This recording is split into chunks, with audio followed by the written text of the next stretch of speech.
Coming up on UB Basketball Insider, it's finally home sweet home for the UB men's team. We'll talk with head coach Nate Oates about the road trip and about finally being back here in Alumni Arena for the first time in almost a month. We'll introduce you to super sophomore Nick Perkins, and we'll take a trip around the MAC. It is UB Basketball Insider finally home again, and it starts right now.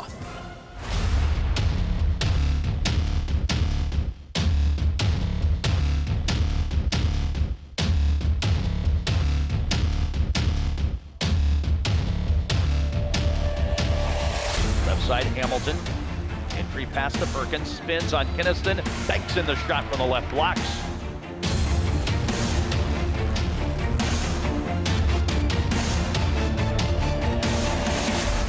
Massenberg right of the lane, gives it back to Connor for a three, right of the circle, and he buried it.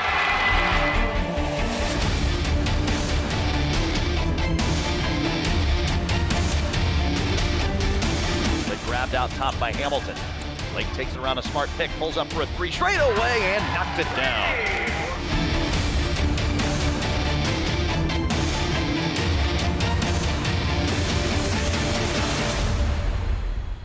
And we welcome you to UB Basketball Insider. And speaking of welcome back. It's been a long time. It's good to see you, Peck, Paul. by the way, nice to see you, just in case you forgot, right? I forgot I had this show. Yeah, no, I feel like we haven't had you on this show since you were cutting the nets down in Cleveland, but it's been over almost a month since Nate's team has been at home, the crazy road trip that we're going to talk a little bit about, but just sum up what the experience was like going to Alaska and Creighton and going what seems like all over the continental and Alaska and the United States here. What was it like over the last couple of weeks? It was tiring is what it was like. I mean, it's nice to go to Alaska. I got to see it. I don't think nobody on the trip had been there before, really.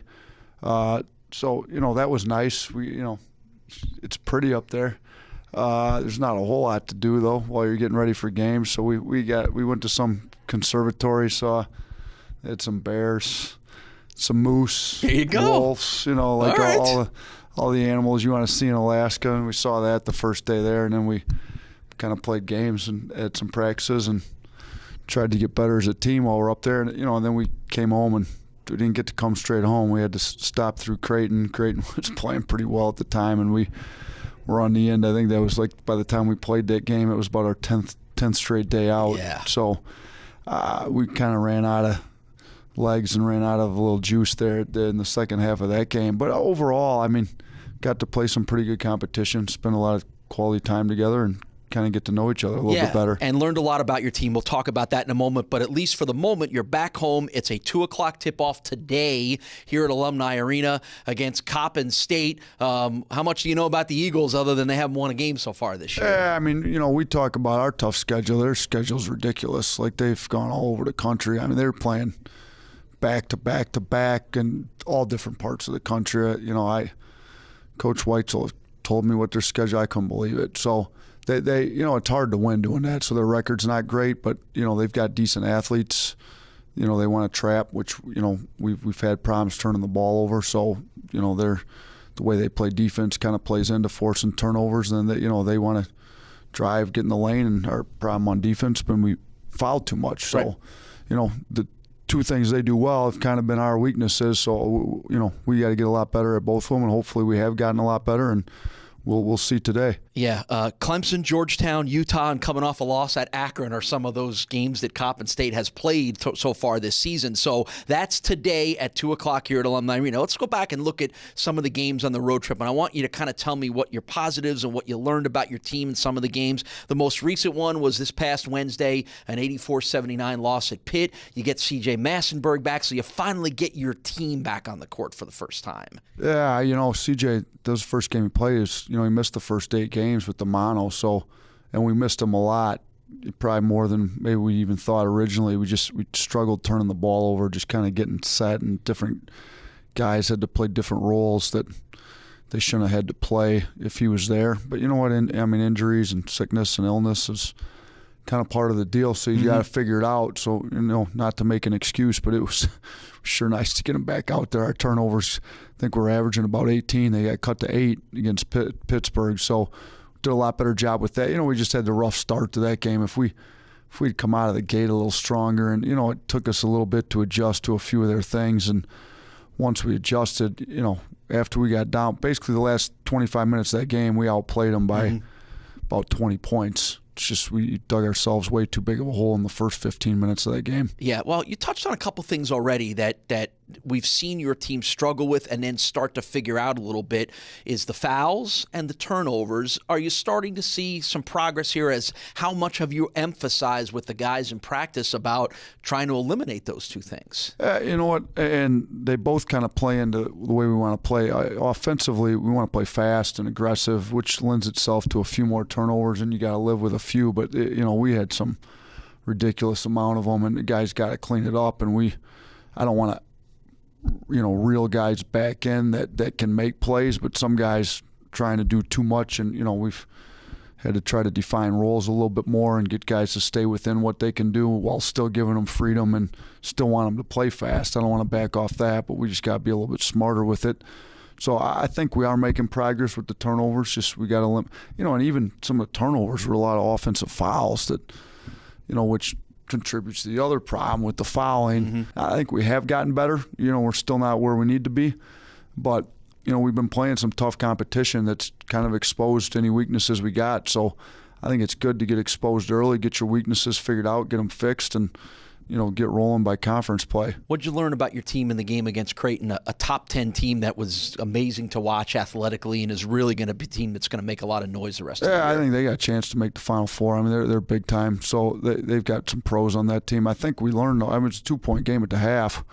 What we learned is we can play with just about anybody in the country for 20 minutes. Then we've got to do a better job playing 40 minutes. It's the same thing with Pittsburgh. It's almost reversed. We played a lot better first half, and then Pittsburgh, it's like the first 15 minutes we weren't good. Maybe the Creighton one, you can attribute some of it just being out on the road for those 10 days and getting tired, but I don't think we had an excuse for the Pittsburgh one. We just didn't come out ready to play, in my opinion. Right, and you already touched a little bit on the fun part of your Alaska trip, the 8,000-mile journey that took you up there, but the basketball part, wins over Alaska Anchorage, a loss to Nevada, and a win over Weber State. Basketball-wise, what was the experience up there? Yeah, it's good. And even though Anchorage isn't a Division I school, they were actually favored in the game against Drake and beat Drake. And pretty much every year they beat somebody. And we showed our guys the list of teams that school's beat, and they have Division I transfers. They're better than probably the bottom 25 to 35% of Division I teams. So that was a good game up there to start. Plus, it was on their home court. We had done all the traveling. They're obviously at home. So to get that win was good. Then the Nevada game, they're good. They had been rolling some teams, and we knew it. They had two really good players, and we were right there. Ended up losing that by 5, I believe, but we played them as tough as pretty much anybody on their schedule.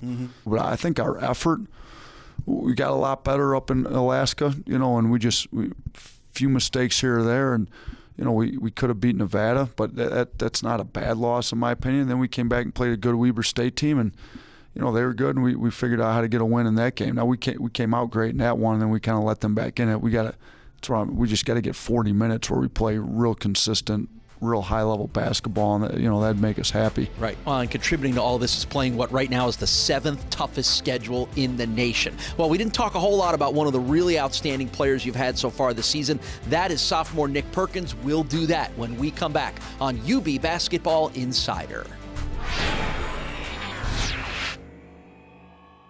Buffalo sports fans, ring in the new year at Alumni Arena as the Buffalo Bulls basketball teams look to finish 2016 with a bang. On Friday, December 30th, the men will take on Maine at 7 p.m. Then on Saturday, the women's team begins their quest to defend their MAC title as they open up conference play versus Miami at 6 p.m. For tickets and more information, visit ubbulls.com or call 1-877-UB-THERE.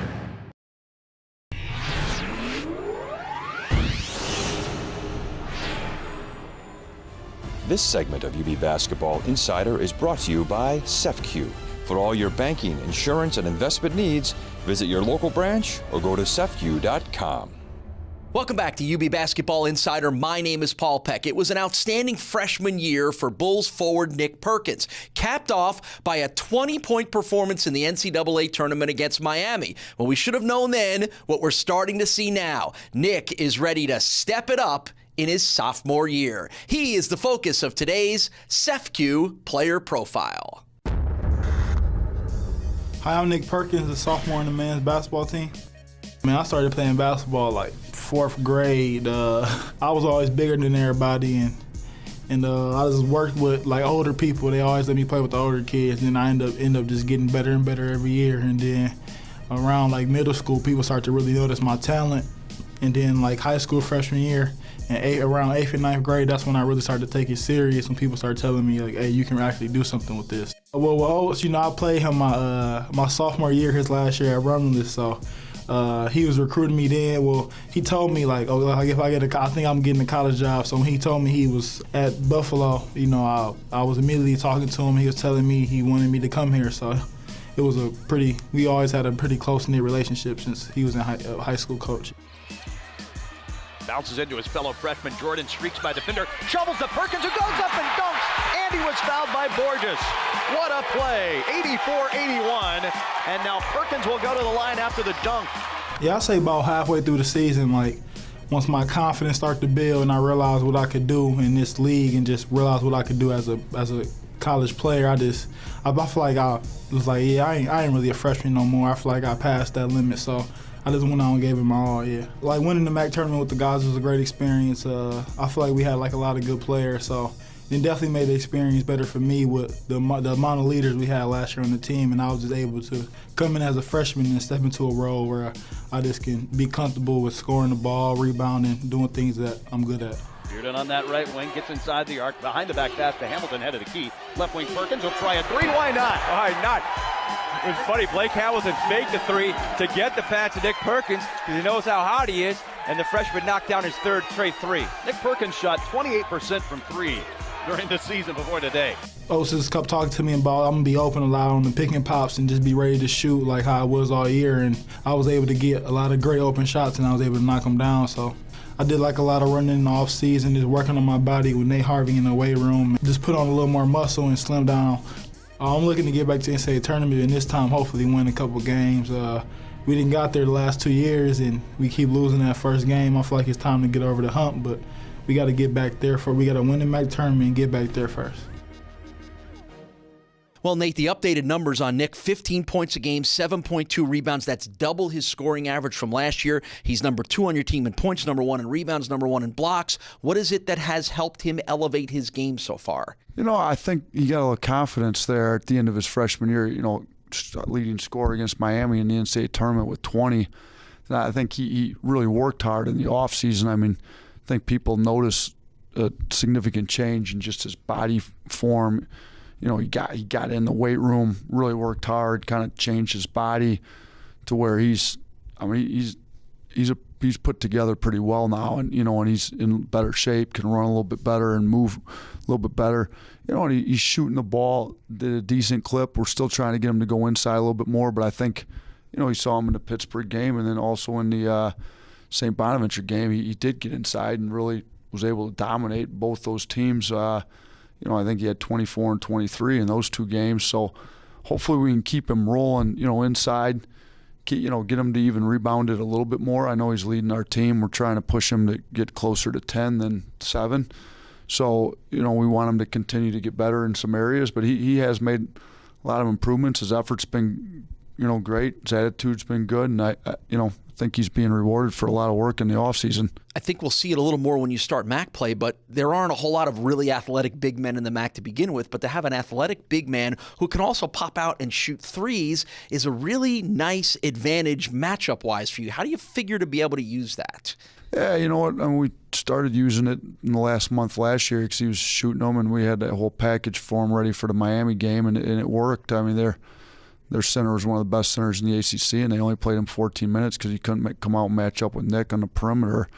So now that the deal is we kind of got to get him inside when he needs to be inside, outside when when it makes sense for him to be outside. So I think the last 2 games he showed he's got an interior game too, and we got to continue to stress that part of it. But, he gives us options. We can play smaller with him at the 5. We can go bigger with him at the 4. We can switch ball screens. He's quick enough to move his feet guarding some perimeter players, and he's strong enough to guard some interior players. So I think he's shown he can do a little bit of everything, and we're going to keep working with him on his weaknesses and, keep stressing his strengths while he's in the games. Yeah, a lot of fun to watch and a lot of fun to watch his development. Well, speaking of the MAC, we're going to take our first trip around the MAC. When we return on UB Basketball Insider, we'll find out who's playing well, find out who's hot, get Nate's take on that. It's all next when we return right after this.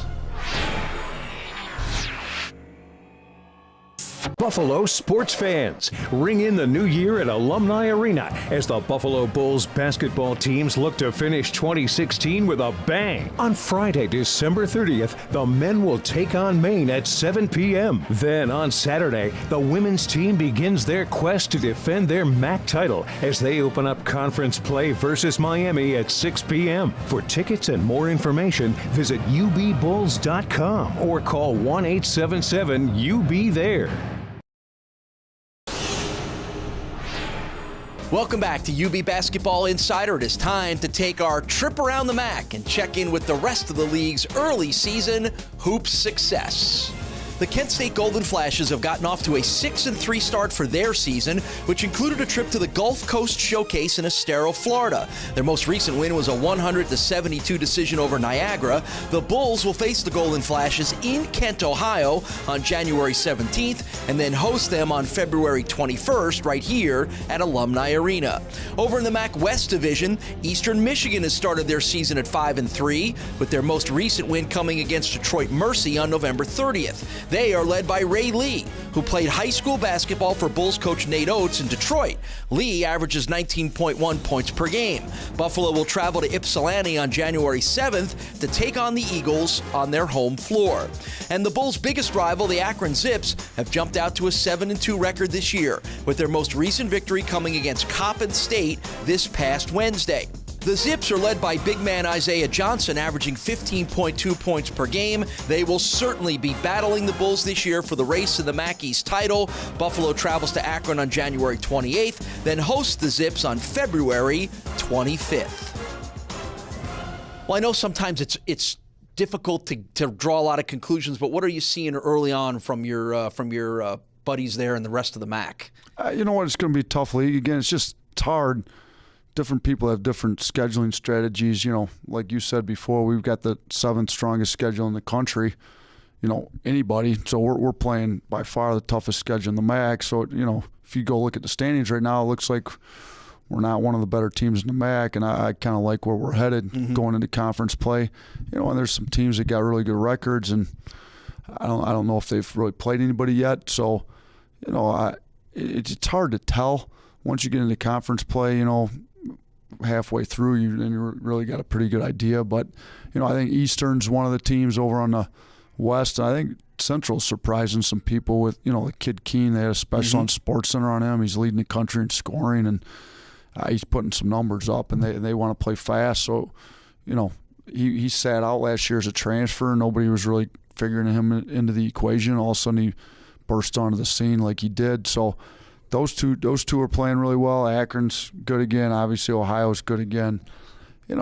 Kent's always going to be good. So our side's got some decent teams, and Ball State's going to be up there again. It's just going to be Northern Illinois is really good. I think the whole thing's pretty even, and we'll see here. We got 4 more games to go, and some of the other teams got some tougher games coming up on their schedule. We'll see how they do with those. Yeah, it's always even. It's always the story of the MAC. Everybody's good. Everybody battles each other, and it looks like we're headed towards another one of those seasons. Good to have you back. Enjoy being at home a little bit. Enjoy the game later today, and we'll look forward to catching up with you next week. Sounds good. Thanks, Nate Paul. Oates is the UB men's basketball coach. We're glad to have him back here on the set. Glad to have him back in town. We've got much more coming up on the show, including our top 5 plays from the road trip. That is next.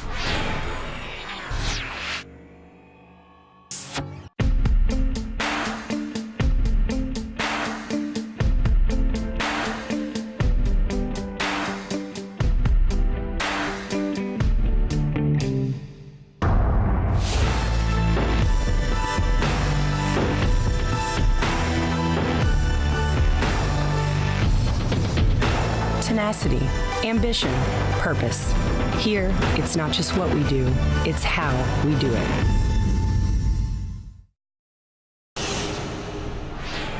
Welcome back to UB Basketball Insider. The Bulls are finally home after that nearly 2-week road trip. Lots of hotels, lots of buses, lots of basketball, lots to pick from for our top 5 plays. Number 5. Head of the key, Carruthers. Dante now at the top of the key. Left side, Massenberg shoots a tough 3 over the taller Johnson and switches it. Well, you'd never know. CJ's been out. He's hit 3 threes tonight. Number 4. Jordan left wing for Buffalo. Looking down low for Smart. Instead, top of the key, Connor. Immediately, he bursts toward the bucket. Tries a runner. Hit it. Banking it in. And a foul on Hamill. He was in the restricted area. So a blocking foul on Hamill. And now Connor has a chance at the three-point play. Number 3. Artis in his first year at the point at 6'7". Now a pass from Jones deflected and stolen by Carruthers. Dante, despite not having numbers, takes it to the basket and scores the layup. The Bulls have now scored on 3 straight possessions. Number 2. Rebound CJ Massenberg for Buffalo. Now a long lob down the court to Perkins for the two-handed dunk. Perkins stuck behind the defense. Number 1. Watson into double digits with 11 points. Jordan up the left side, now veers toward the middle, dribbles it off his foot, and it's taken away. Watson steals it, then he dribbles it off his foot, and Kadiri has it for Buffalo. Hamilton open right side for a 3. Oh, yeah. Blake Hamilton wide open after successive turnovers from each side. Well, thanks for watching this week's edition of UB Basketball Insider. For the first time in nearly a month, the Bulls are back home later today. It's a 2 o'clock tip-off against Coppin State right here at Alumni Arena. Then next Saturday, the Bulls are part of the Big 4 doubleheader at the KeyBank Center when they take on Canisius. And don't forget, the UB women are back home again on the 21st. That's a noon tip-off here at Alumni Arena. Thanks for watching UB Basketball Insider.